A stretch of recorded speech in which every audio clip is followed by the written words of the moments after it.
Is this strictly about local governments? Is the Ohio Supreme Court still going to be the source for litigation involving the state? No, this applies to all state and local governments. Again, the Supreme Court will still be the option. We kept that option available if you choose to go that route. However, we think that most of the public records disputes are going to end up going through this expedited process. We also think it's important that this process applies to current law, but at the same time, that law, I think, is going to get built, and the special masters are going to have a better handle. They're going to be kind of, I hate to use this term, but the public records dispute experts. And most of these things, as we mentioned, if they're ordinary disputes, they're not complicated. There is a process that was suggested by one of the parties we talked to, giving the option for the Court of Claims to certify a novel area of law that you get it from the Supreme Court. If there is something really novel, that's pretty rare. At this day and age, we know what the disputes are. Did you give it to me timely? Do you have access to the record? Is the record a public record? All of those things are disputes, and for the most part, people know the answers. And there should be a way to do that, get the records there. Does this preclude media outlets from going to the court first if they think that they don't want to go through the That's not. mediation? It's completely voluntary. If you choose to go with the expedited process, one of the big factors of the expedited process is mediation. But look, if either one of the parties on their own motion or the court on its own motion decides that mediation is not in the interest of justice, then they can forego the mediation and go straight to the decision process through the expedited process as well. But if you choose to go directly to the Supreme Court under a mandamus action, you still have that right to do it. It's completely the complainant, the person seeking the record's choice. Can you just walk us through, if somebody is applied for a state record and that record is denied and the person thinks this is a public record, so then how would this work? You would start out by having two choices. You can either file a lawsuit for mandamus under the traditional route, nothing changes. Or you can go to the expedited process, go to your local court office. So it would be Franklin County? Wherever you're at. Wherever. If you're here. Okay. If you're in Mercer County, you don't have to drive to all this. You can do all of this in Mercer County. Wherever the public entity is located, you can file there. And so if you want to file in Mercer County, you can file wherever. The local courts will all become the agent for the Court of Claims in this circumstance. You pay your $25 filing fee, you file the dispute, you start the expedited time period. The Court of Claims immediately, the person has to file an answer within 7 days. The government entity has to answer within 7 days, and that's pretty quick. Then the Court of Claims, their process with their mediator will call, and the mediations can either be on their phone or in person to try and resolve the dispute. We think most of the time that's going to take care of it. That's probably going to take care of it. If it doesn't, then the special master will render an advisory opinion to the court. My experience is most of the time the court adopts the special master's findings and will issue a binding judgment on that issue. Our goal is to have this done within 45 days or so, start to finish. Then, if that doesn't resolve it, either side can still appeal. The appeal then would go to the appellate district where the government entity is located. So we're not clogging up one court of appeals with all of these appeals, we're spreading them out. But the goal is for that appeal to be expedited as well as in the legislation, giving them that intent. If it's determined that the government entity's appeal is frivolous, meaning, look, you're just trying to delay, you didn't want the public records coming out before the election, the instruction is to award attorney's fees for this process. Again, that was a suggestion that came from one of the interested parties. That was a great suggestion. That's the process. You have a binding decision. Most cases probably are never going to go to appeal. We think most cases probably won't ever go to a decision. But you're going to see a body of case law develop fairly quickly over this topic. At the same time, you also have a body of case law in existence. Let me give you an example. Somebody asks for public records. They come back the next day and say, you didn't give me my public records. And the person says, yeah, you asked for 50,000 pages. We're trying to put it together. Somebody files a complaint because they think that was too long of a delay. Well, the case law is pretty clear on that. That probably isn't too long of a delay in that circumstance. So you can have that dismissed as the process by the court because they determine that the facts aren't, it isn't right here. So we have a way to expeditiously resolve both frivolous and non-frivolous disputes. You have some people who are chronic abusers of the system. The court has a remedy to deal with those folks as well, so you don't have to keep tying up people who are filing frivolous action. We think that we've tried to address most of the surrounding parameters.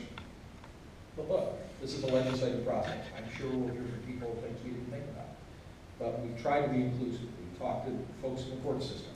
Look, I'm biased. I think courts are there to resolve disputes.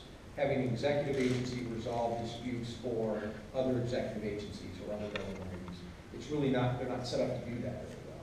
Courts are set up to handle disputes. And the Court of Claims is set up to handle disputes between citizens and government. And so we thought that was the right place to go. So the courts had great input. Auditor Yost, I just can't comment strongly enough on how helpful he was. The Attorney General's office can't comment on enough about how helpful they were. The Newspaper Association, everybody has given positive input to this process, and I think we've got a process that ultimately, hopefully, will work well, and we'll get where we need to be. Did I answer your question? I have a question for Dennis, if you could step to the Sure. mic. You said you've looked at this in other states. Is there something that is in other states or not in other states that makes this legislation unique? And is there something you wish this legislation were doing that it's not doing? I'm not aware of another state that's using the Court of Claims or the court process, which seems logical to me because the courts are neutral observers. There's about, it depends how you score it, there's about 28 states that have some type of process that allows you to appeal a records denial without having to file a lawsuit or go to court. In some cases it's binding, in other cases it's non-binding. Some states like Indiana and Pennsylvania have created offices of open government, or I think in Indiana it's called an access counselor, which in a sense you're basically creating a new state office.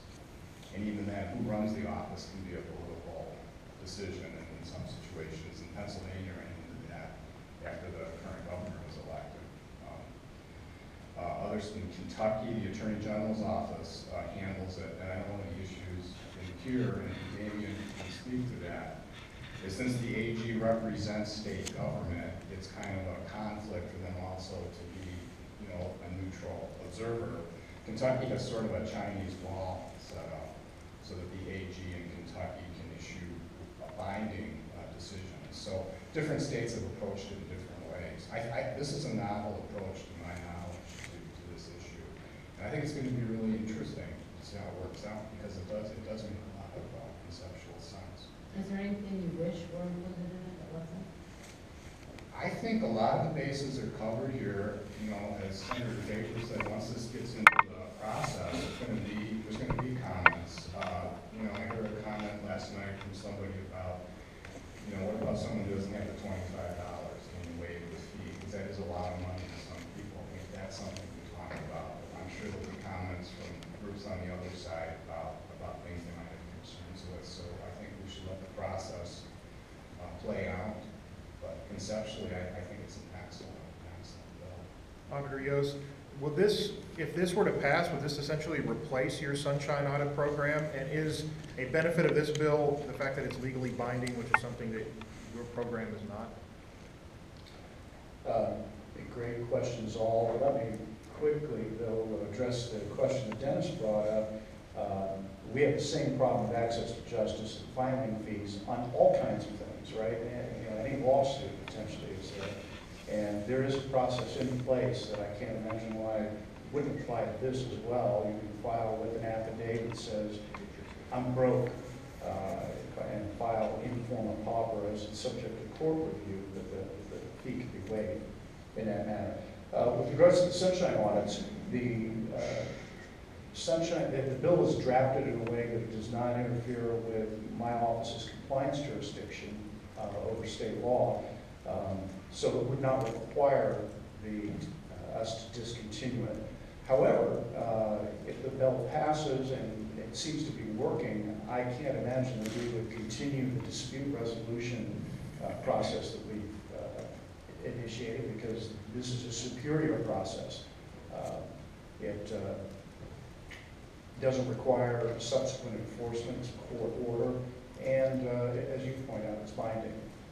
So I look forward, hopefully before I'm term limited out of office, to signing an internal directive that we will disband that function. Again, I'm very very pleased and very excited about this proposal, and I think it's going to prove to be workable. Are there any other instances in current law where a decision by the Ohio Court of Claims is subject to appeal before a local court? You mean where their appeals go to, so the 10th district goes other places? Right. I don't know that answer off the top of my head. I don't know the answer.